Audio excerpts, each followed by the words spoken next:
धाम की तरफ, जनकपुर की तरफ, मिथिला। और मिथिला की नगर आज सुहावन लग रहा है, इसके बदौलत भगवान सीताराम क्योंकि आज ब्रह्म और उनकी शक्ति दोनों का मिलन है। विवाह का तात्पर्य यही है, जीवन में ब्रह्म और शक्ति, ब्रह्म और भक्ति जब मिल जाए, भगवान और भक्ति का जब मिलन हो जाए, कहते हैं कि वो जीवन हो जाता है। और विवाह का तात्विक तात्पर्य भी यही है। आज हम लोग श्री राम जी का विवाह उत्सव मनाते हैं। इसका अर्थ क्या है? ये हमारा हृदय जो है यही मंडप है, इसी को समझिए जनकपुर। और इस जनकपुर में देहराज का ये जो भवन है, यहीं पर मंडप है। ये मिथिला के मंडप में, ये हृदय के मंडप में भगवान को विराजमान करके और भक्ति के साथ उनका गठबंधन कराते हैं। यही श्री राम विवाह का तात्विक तात्पर्य है। बस ब्रह्म के साथ भक्ति का मिलन हो जाए, ब्रह्म शक्ति के साथ शक्तिमान का मिलन हो जाए, यह विवाह का अभिप्राय है। तो आइए राम विवाह को हम लोग माधुरी के झांकी से देखते हुए, समझते हुए हम लोग करें।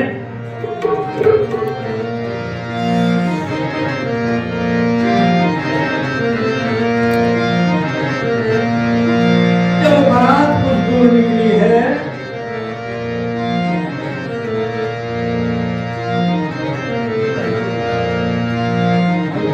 तो वहां पर बड़ा सुंदर भाव दिया गया है संतों के माध्यम से। भजन में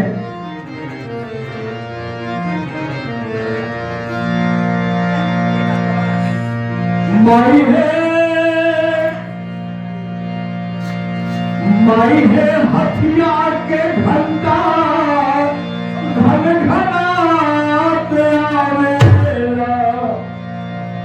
माई है हथियार के घंटा, धन घनात आवेला। आज राम गोपाल के सजना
आगे आगे बड़े बड़े लंबी लंबी दाढ़ी वाले सब संत महात्माओं की टोली आगे, और सबसे दिव्य रथ पर दशरथ जी महाराज, उनसे भी एक महापुंज तेज पुंज रथ जिस पर वशिष्ठ बाबा विराजमान, साधुओं की टोली आगे, मंगलमय कल्याणमय अभिमत फलदाता, जनु सब सांचे भोन हित सगुन है एक बार, सब इकट्ठा, सब सगुन दिखा रहे, मंगल सगुन हो रहा है, सब एक साथ इकट्ठित होकर मानो आज सब सगुन मिल करके आज भगवान श्री राम जी के विवाह में वो भी हर्षित होकर के दर्शन दे, लावा फिर तरफ दिखावा इत्यादि इत्यादि। ये नीलकंठ और कहते हैं कि पुस्तक लेकर के दो प्रवीण विज्ञ ब्राह्मण वेद लेकर के दर्शन दे रहे हैं, तो दिखाई पड़ रहे हैं, दधी और मीन का दर्शन हो रहा है। ये सब सुंदर शकुन है। कोई भी अब यात्रा काल में निकलते हैं और इस सब का दर्शन अगर होता है तो कहते हैं कि आपका यात्रा मंगलमय होगा, सफल होगा, कल्याणमय होगा, और कहते हैं मंगलमय कल्याणमय अभिमत फलदाता, अभिमत फल, जो फल कभी नहीं किसी भी प्रयोजन में सिद्ध होने वाली नहीं, वो आज भगवान के इस विवाह लीला का जो दर्शन करते हैं, और भगवान का तो यह लीला माना गया है, रूप ही माना गया है, नाम रूप लीला और उनका धाम। चाहे भगवान का नाम लीजिए, चाहे भगवान के रूप का दर्शन कीजिए, या तो उनके लीला को श्रवण पान कीजिए, या तो उनके धाम में जाइए, ये चारों भगवान का ही रूप है प्रकार। इसलिए सज्जनों कहा गया है कि चाहे नाम का रस लीजिए अथवा रूप भगवान का देख करके उनके रूप में अपने मन को जोड़ दीजिए, अथवा तो उनकी लीला में मन अगर लग जाए, या तो धाम चले जाए उनके धाम में। कहते हैं गोस्वामी जी, तीर्थ राम चरण चली जाए, भगवान के तीर्थों में अगर चरण चला जाए, भगवान के धाम में अगर चरण चला जाए, तो वो भगवान का भक्त है। 14 स्थान में वाल्मीकि जी ने बताया मानस में, ये 14 स्थान पर जो जिसमें ये गुण है, 14 गुण है, वो भगवान के प्रकारांतर से भगवान के भक्त हैं। तो कहते हैं कि धाम भी उन्हीं का, रूप भी उन्हीं का, लीला भी उन्हीं की, और नाम भी उन्हीं का। तो इस प्रकार से आज भगवान की लीला और उनके नाम का स्मरण करते हुए उनकी लीला को अपने हृदय मंडप में, कहीं इधर उधर नहीं, अपने हृदय मंडप में बिठा करके भगवान के उस अंतरंग लीला का रसपान अगर किया जाए तो कहते हैं उसका उद्धार हो जाता है और जीवन में कल्याण ही कल्याण होता है। तिनकह सदा उछा, मैं पहले कह चुका हूं, तिनकह सदा उछा मंगला यतन राम जस श्री रघुवीर विवाह। भगवान श्री राघवेंद्र सरकार और महाराज जानकी जी के विवाह का ये मंगलमय फल है। इसलिए बालकांड के अंत में जो फलश्रुति होता है, हर कांड के अंत में फलश्रुति होती है, उस कांड का महत्व क्या है, उस कांड को पढ़ने से लाभ क्या है, उस लाभ में बताया गया है। इसलिए सज्जनों आइए अब इसी प्रकार से विवाह का मंगल में नाम के द्वारा, उनके भजन के द्वारा, लीला को हृदय में बिठा करके वो भगवान की बारात निकली है। उस लीला को अंतरंग में भाव से समझते हुए, उस पर चिंतन करते हुए, उस पर दृष्टिगोचर करते हुए हम अगर आगे बढ़ते जाएंगे तो लीला का आनंद हमें मिलता जाएगा, लीला का आनंद मिलता जाएगा, कहीं कोई दिक्कत नहीं। रूप तो मैं बना नहीं पाया, तो ये कारण हो गए। तो चलिए मन के भाव से, क्योंकि कहते हैं मन ही सब कुछ है, मन एव मनुष्याणाम बंध मोक्ष कारण। मनुष्य के लिए मन ही सब कुछ है। आधुनिक कवि ने भी गाया है, तेरा मन दर्पण हरे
मन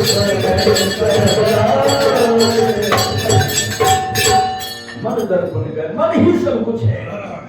तो स्वामी जी दोहावली में बड़ा सुंदर भाव दिया है, वचन कर्म से जो बने, वचन कर्म से जो बने सो बिगड़े परिणाम, तुलसी मन से जो बने तो बने बनाए राम। इसलिए मन ही सब कुछ है। तो मन को अगर उस लीला के उस छवि में जोड़ करके और हम उस लीला का आनंद लेंगे तो समझिए कि बस भगवान की उस लीला का जो त्रेता में लीला हुआ, आज कलयुग में भी उसी लीला का आनंद हमें प्राप्त होगा। मन को केवल जोड़े, मन बड़ा कहते हैं कि मन के दोहावली में गोस्वामी जी लिखे हैं, मन के ऐसो महिप नहीं अधृगसो नहीं दीवान, अधृगन जाहि आदर दियो मन ताहि सो बिकार। कहते हैं आंख क्या है, बोले मंत्री, और मन राजा। मन के ऐसो महिप नहीं, अधृगसो नहीं दीवान मंत्री, और कहते हैं दृगन जाहि आदर दियो। मंत्री आंख जो है जिधर दे देता है भाई, मन ताहे विकार, कहते हैं मन उधर ही चला जाता है। इसलिए मन को अगर हम मोड़ करके बस थोड़ा सा मोड़ने की आवश्यकता है। मन को मोड़ करके बाहर नहीं अंदर कर देंगे, और अंदर में जैसे ही मन गया, कहते हैं कि बस उस लीला का जो आनंद है, असली आनंद जो है, वो तत्व का आनंद हमें मिलने लगेगा। फिर तो परमात्मा से जीवात्मा का वो जो दूरी है, वो जो थोड़ा सा बस आवरण जो है, वो आवरण हट जाएगा। इसलिए कहा कबीरदास ने बड़ा सुंदर भाव दिया, जीवात्मा और परमात्मा के बीच में थोड़ा सा पर्दा है। क्या? राम नाम रस धीनी चदरिया झीनी रे झीनी। झीनी का क्या? झीनी कहते हैं कि जालीदार पर्दा, नेट जैसे होता है, जिसको हम लोग क्या कहते हैं, मच्छरदानी, बस नेट वाला वैसा ही है। अरे एकदम बिल्कुल साफ दर्शन हो रहा है परमात्मा का, केवल वही इतना सा ही दूरी है, तो वो दूरी समाप्त हो जाए, मन को मोड़ करके थोड़ा अंदर करें, बस वो छवि का दर्शन होना प्रारंभ हो जाएगा। आइए उस लीला में हम लोग करते हुए आनंद में सीताराम सीताराम सीताराम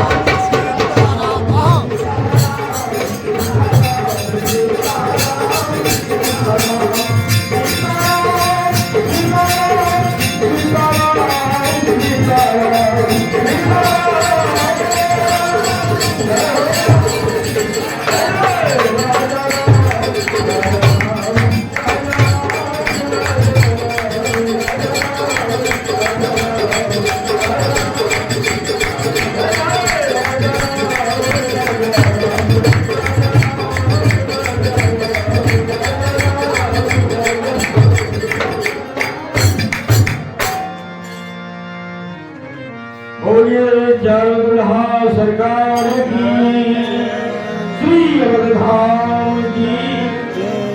तो सज्जनों, अब बारात को लेकर के दशरथ जी महाराज मिथिला पहुंचते हैं, और जैसे ही मिथिला में बारात लगी है, कोई मंगलगान प्रारंभ करती है मिथिलानी सब। दुल्हायल दुआरिया है चल देखन सखिया, दुल्हायल दुआरिया है